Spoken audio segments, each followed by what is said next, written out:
Hey yo, what's up guys? Welcome back sa panibagong video natin. And for today's video, ipaglalaban natin si Godzilla versus his greatest enemies. Kaya naman tara, let's go!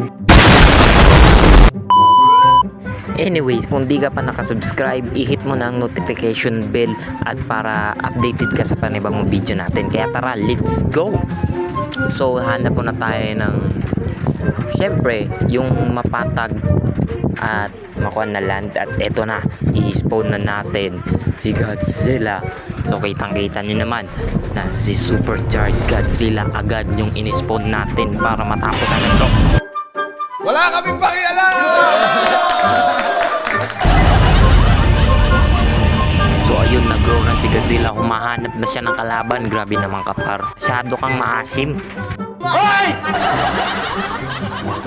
Eto na, i-spawn na natin yung greatest enemy niya na si Space Godzilla. Sino kayang mananalo dito? Walang kukurap. Tignan nyo, panoorin nyo hanggang dulo sinong mananalo. Legendary Godzilla versus Space Godzilla. Eto na, nagkakatamaan na. Sabay ganun, sabay wakpak, sabay wakpak. Ayun lang. Uy, grabe, nag-laser agad.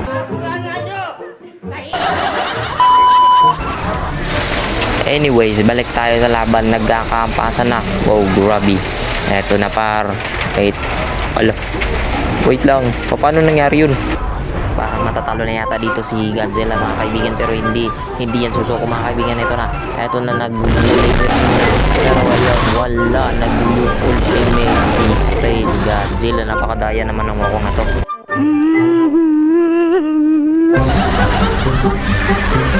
Mananalo pa kaya si Godzilla dito mga par? Abangan natin, wait lang. Yun, ayun na, grabe, napakalakas ng laser beam ni Space Godzilla. At ang tanong, paano nga ba ito nabuhay? Paano na-create si Space Godzilla?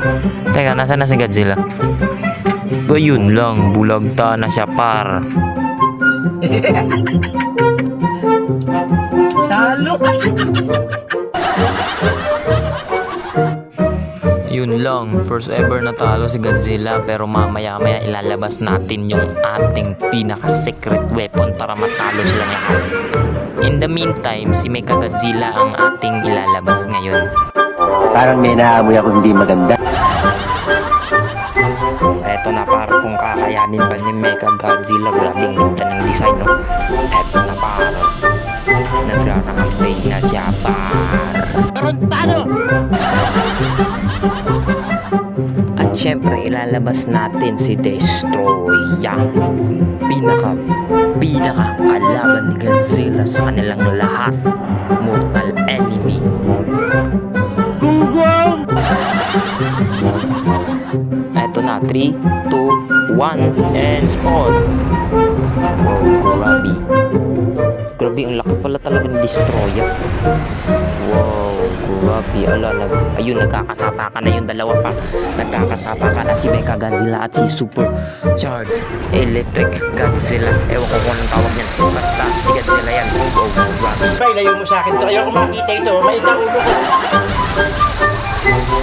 Eto na par, pinagtutulungan na si Mechagodzilla par.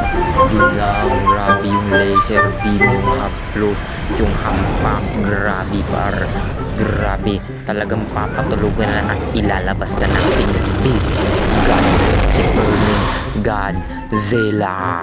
Yabang-yabang nito. Ito na par, ang pinoproblema ko ay sila, kung makakapalag ba sila dito ay Burning Godzilla. Ito na si Thermonuclear Godzilla mga par, ang King of Kings, hari ng hari, God of Gods. Sino kaya makakapalag nito sa kanilang dalawa? Kaya tara na, let's go! Eto par, nagbabardagula na sila par. Grabe, na nuclear move agad. Wow, grabe, natumba silang lahat. Pero wait lang, may nangyayaring hindi maganda par. Grabe, na pinatulog ni Godzilla ang dalawang to. Pero ano nga bang mangyayari sa kanila? Mabubuhay nga ba sila ulit? O di kaya mananalo na si Godzilla? Grabe, wow, grabe. sa supercharge na Shin Destroyer. Mananalo pa kaya si Godzilla? Tingnan natin. Eto na, nagpakawala ng nuclear bomb again.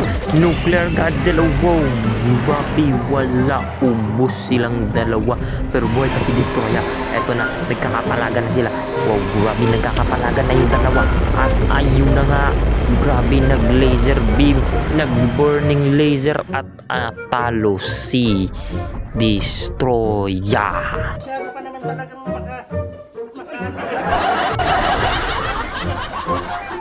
Grabe, par talaga bang wala nang makatalo kay Burning Godzilla?